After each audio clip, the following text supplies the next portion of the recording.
Hello, welcome to Natasha Makes. This morning it's all about the peg bag. Yes, we've had approximately 3 days of sunshine this summer, so clearly we all want to dry our washing out on the washing line, which means we need a peg bag. Of course we do.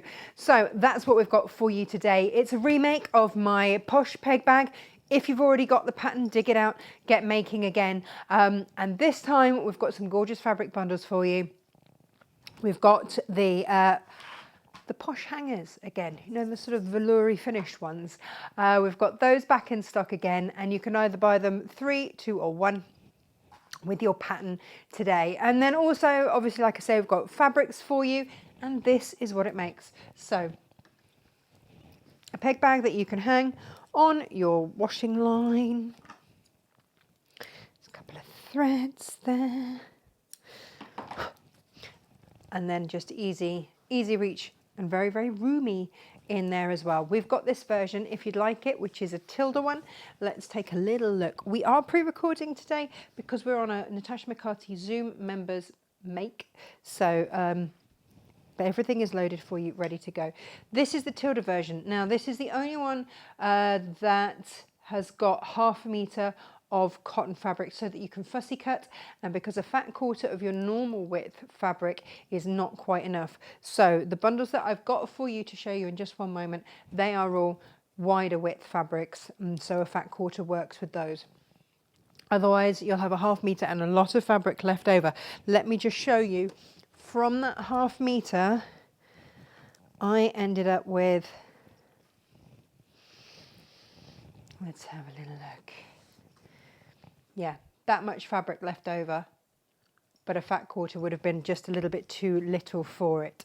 So that's your bundle. You would get a fat quarter of your denim and a 1/2 meter of your duck nest, which just reminds me of Dave, our duck, which I absolutely love.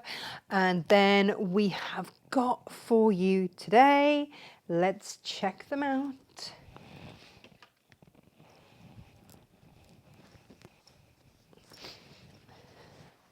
Just cut up my bit of denim, so just imagine this is your bundle. So you will have a 1/2 meter of H640. Again, you're going to have plenty left over there.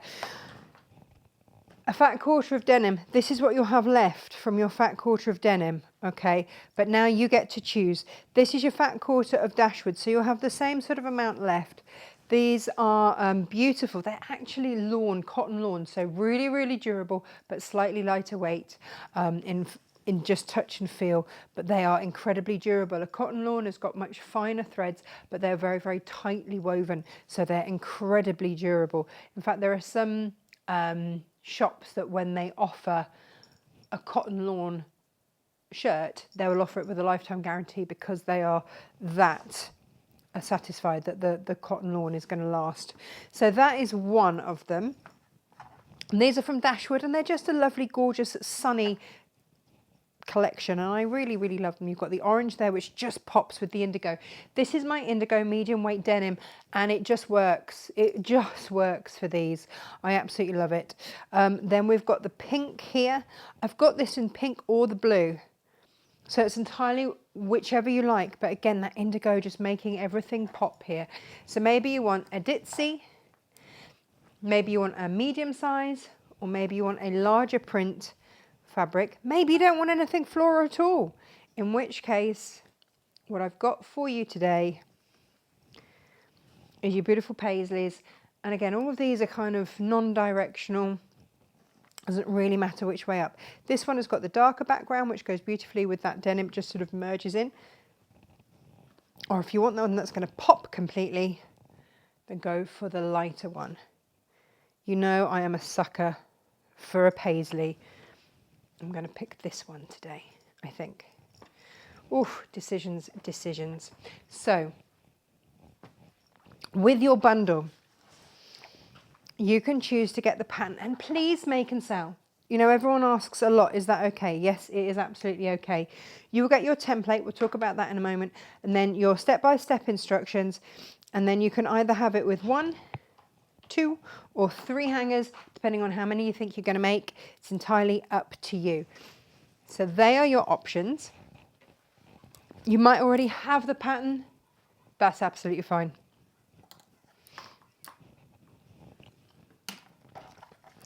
let's pop that to one side. This is your template. Now, we are looking to format this on A4 size for you. At the moment, it's not available, but that might change in the next day or so if I can do that, in which case you are good to go for a download. Otherwise, get them printed and then you just have one join there. When this is done on A4, it will be in 4 pieces, unless I can put it into, it'll probably be 4 pieces, so you'll have to just piece them together, sellotape together, but then you've got it and you've got it to use. You'll notice that this is your fold. So your lining, your interfacing and your outer fabrics are all cut on the fold. If you've got a directional print, then great. But here we go with this one. You can see I'm going to have plenty left over there, but there's just not all that much. It's quite tight here. There is plenty, but because of course that's all usable. But the fat quarter, just enough there. And if you want to just draw around, you can do this on the wrong side if you want. This is all going to be in your seam allowance, so it's really not a problem. You see I've used this template a lot.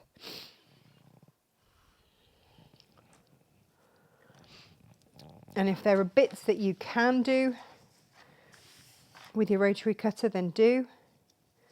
Just is always going to be slightly straighter, isn't it, with your rotary cutter.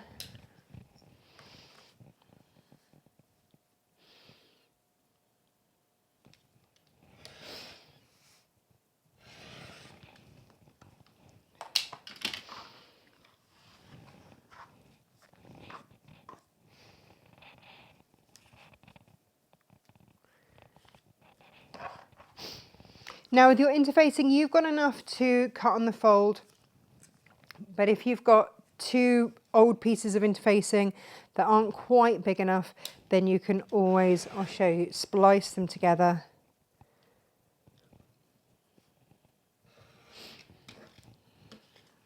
There's always room for that too.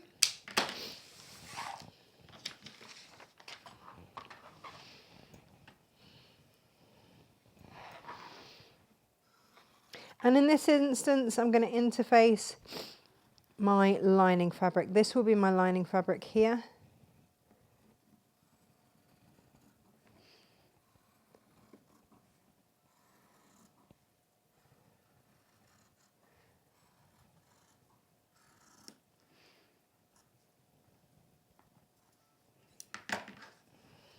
So again, a really usable size left over here. So you can do pouches and all sorts with what you have left over. Let's get rid of that template and let's interface. So that's my outer. So you can, if you've got smaller pieces of interfacing that you want to use up, then you can use those up. That's not a problem. That's what I've got here.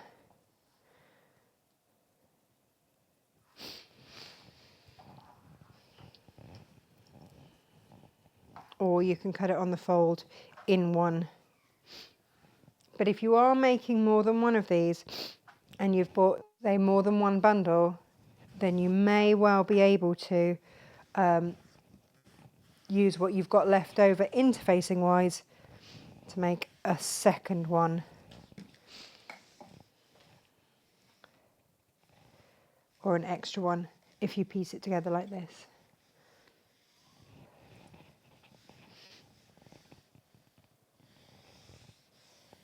And this is just going to give it that lovely plush feel.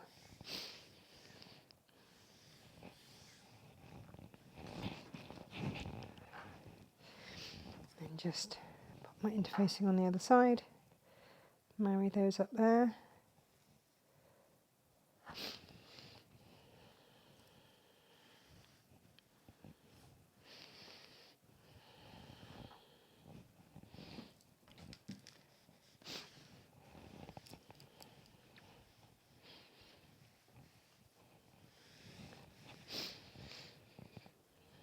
There we go.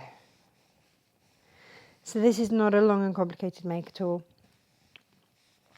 super quick and easy. There are just a few little things to do just to make life a little bit easier with this make. So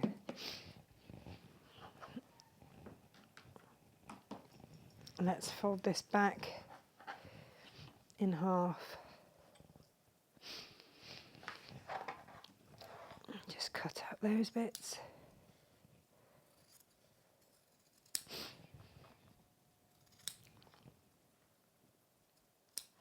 So first things first, we're going to put these right sides together. And we're going to sew down the long sides of each. So let's just flip this.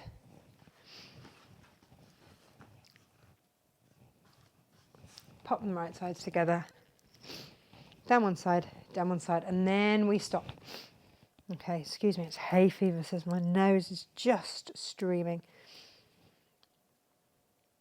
It's so joyful, isn't it? Does anybody else suffer? We've had a day of sun, so of course the old hay fever is out and about.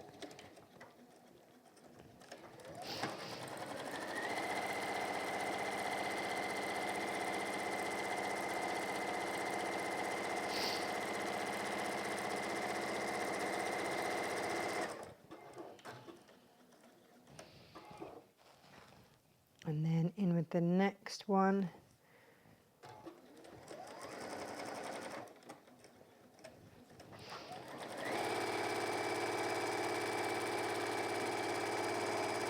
So you can chain piece, makes life easier.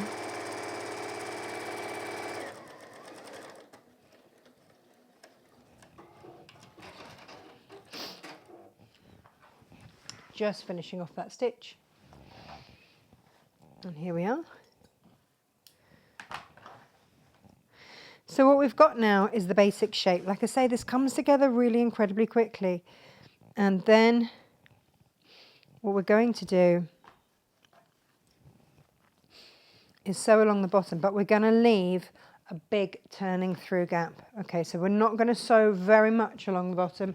We do want to leave a nice turning through gap on the lining, okay?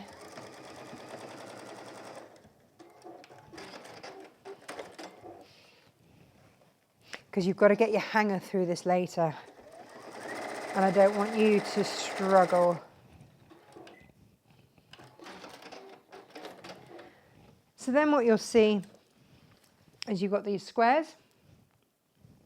Pop your finger in, pull them apart and align them so that they are as straight as you can make them, and then sew across. This is giving that lovely space that we've got in this peg bag. So you can really get your hand in and have a good old rummage around. In a bag would call it boxing the bottom. I guess it's a kind of bag. Just check that you've caught it from both sides.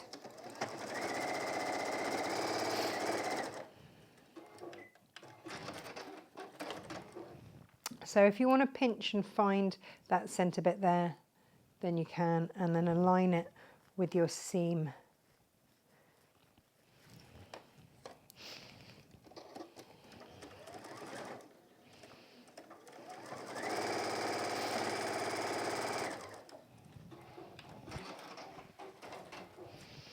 And so we'll do the same with him.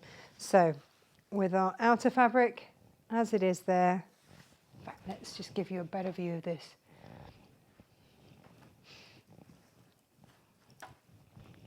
So as it stands, we're kind of the wrong orientation. So we put this at the back and then we align the base here. And on this one, we can sew all the way across. That's no problem at all.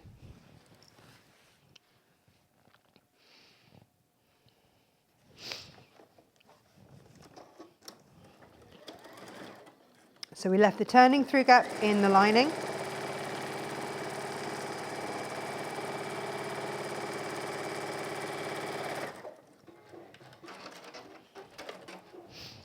And again, I'm going to find that centre on that side seam and align it with that bottom seam as straight as we can and sew across.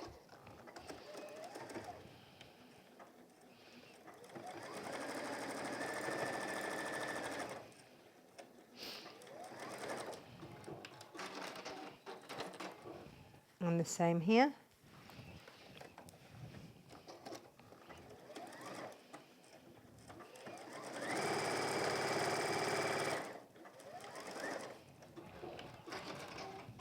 And then we're at the same place. So we've got both of these ready to go now.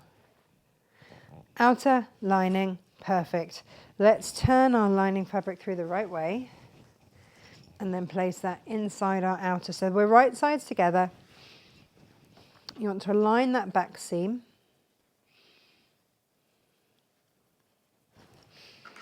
And either side of that back seam, just mark 1/2 inch either side.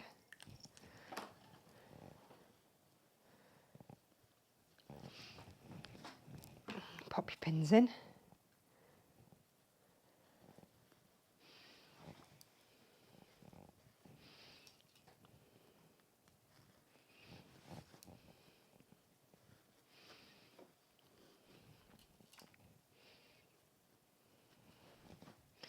And pin as much as you want to around.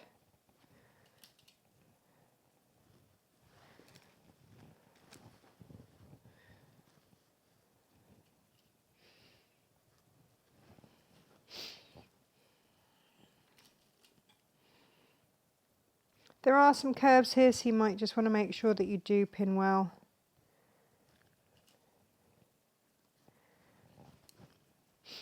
But they're not very tight, so don't worry about it in any way. You're going to manage them just fine.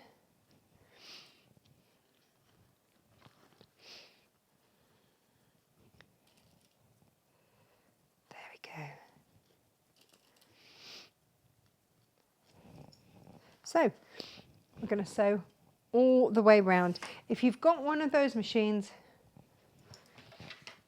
with one of these, take it away. We're going to sew all the way around apart from that inch at the top, 1/2 inch either side of that center seam. That is going to be where your hook for your hanger is going to come out, okay? So don't sew there. So let's have that holding stitch and then around we go, keeping our foot on the edge.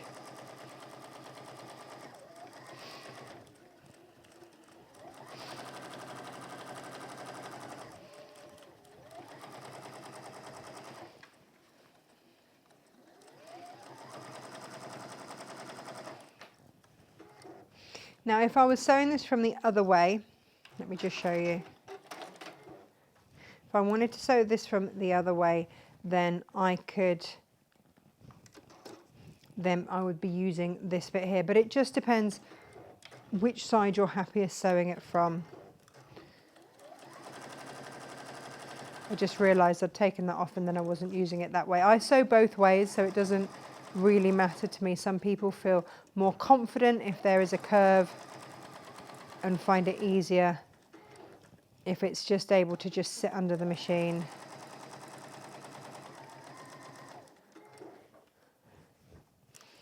It's less bulky that way.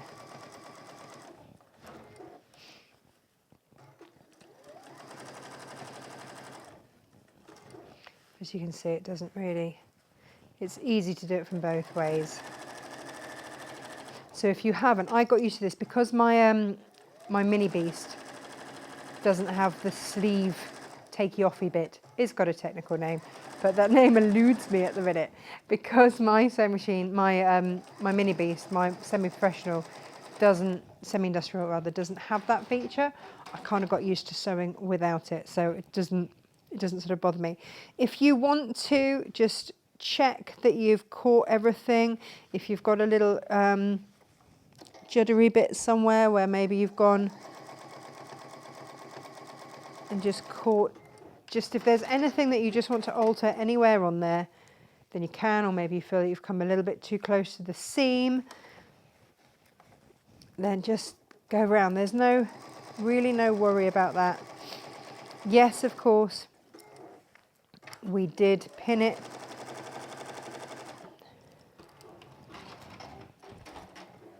There we go. I'm happy that that is all sewn, that's all caught, and now we're going to turn it through. If you want to, before you do that, if you want to, on this, it's really just sort of this curve here. If you want to, at any point, go in and cut with your pinking shears, then you can, but they're not really tight curves. So we're going to turn it through, and it's easy to turn through because we left a nice, large turning through gap.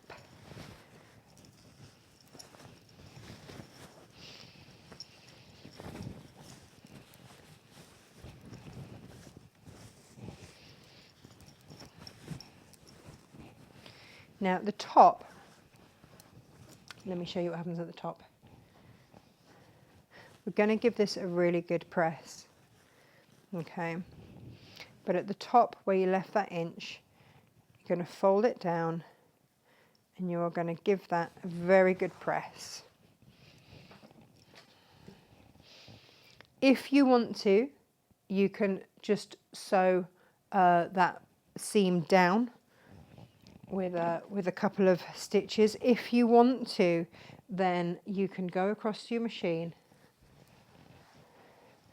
push the back out the way, and literally just sew a couple of stitches across just to hold that seam down. But be careful not to touch the back, and you can do the same on that back edge. But again, that's just if you want to. You can hand stitch it if you wish, but all you've done is just means that you'll hold that seam down, and then you can just snip away any extra. There, you don't have to, you can always put a holding stitch in with a needle and thread if you wish. And then let's go back to giving this a good press.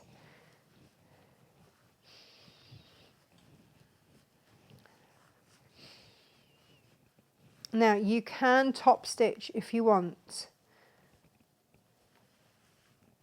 That is entirely up to you. And if you ever think you're going to wash this, then top stitching just helps hold everything together. Again, you don't have to. Okay, you really don't have to, but you can. Because ultimately, your hanger is going to sit on these curves. So if you do top stitch, please do top stitch very close to the edge. Let's pop that just in there for now, just whilst we press. Or maybe you just want to top stitch along the front and around the curves. It's up to you. This is where it becomes kind of your baby, if you like. It's entirely up to you, or you don't have to do it at all.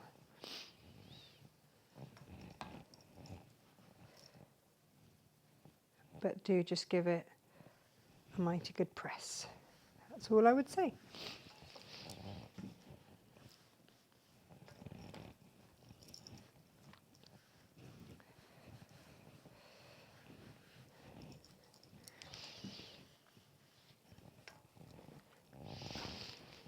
So when that is all pressed, we're ready to put the hanger in.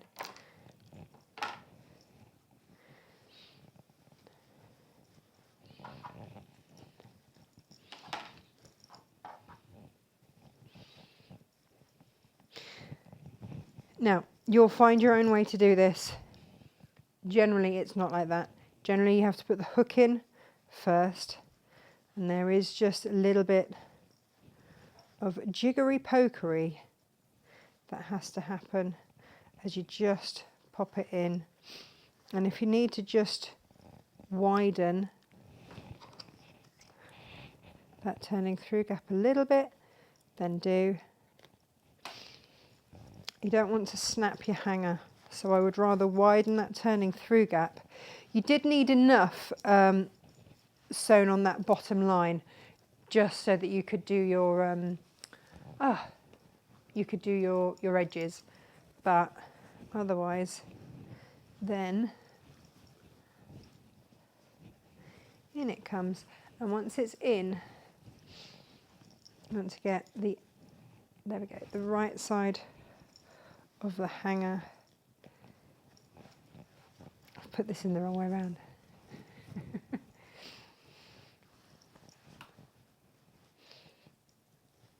There we go. hook through first. That's what I'm trying to say.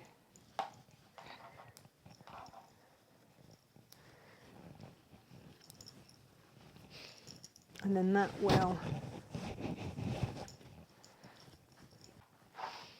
up there on that curve.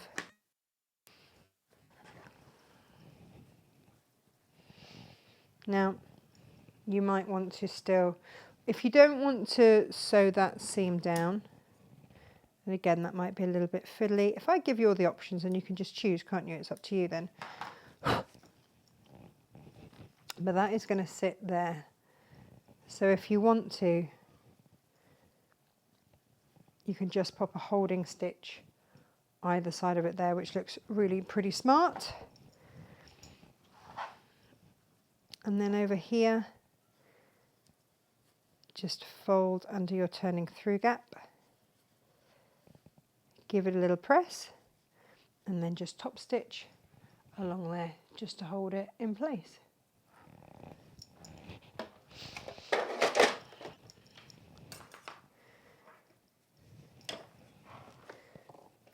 And then it's done. So this isn't difficult. It's not a long, laborious make or anything like that, but it is a fun make, and it is a really eye-catching make.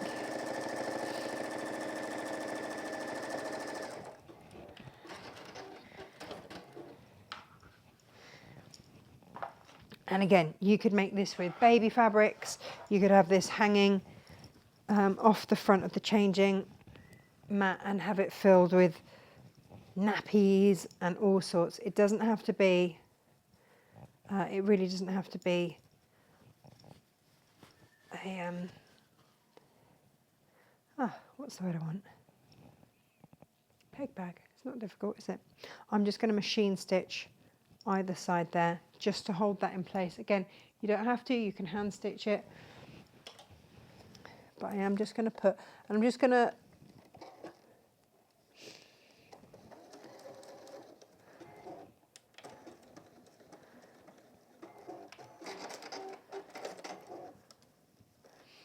and then just the other side.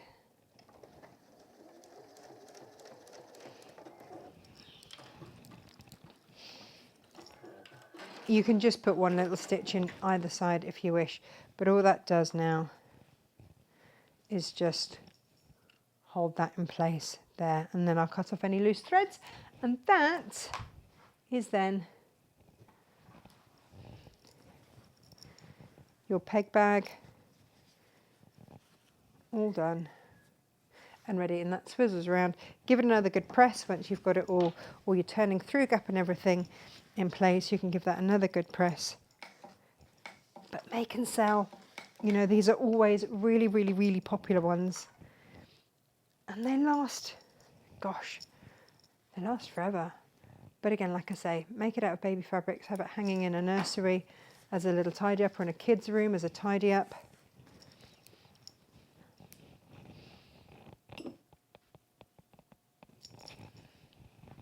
It's entirely up to you, but make and enjoy. Thank you very much for watching. We'll be back tomorrow with all of these fabric bundles. They are stunning, even if I say so myself. This is the small version of what we're making. Let me show you this. So you have got space for your cards, space for your receipts, space for your notes, and then here, space for your coins. And then there's a larger Big Brother version as well. This is what we're making tomorrow. We have got trios of fabric for you. So do join us tomorrow, 10 a.m. You know where to find us at natashamakes.com. Take care. Thank you very much for watching. Bye-bye.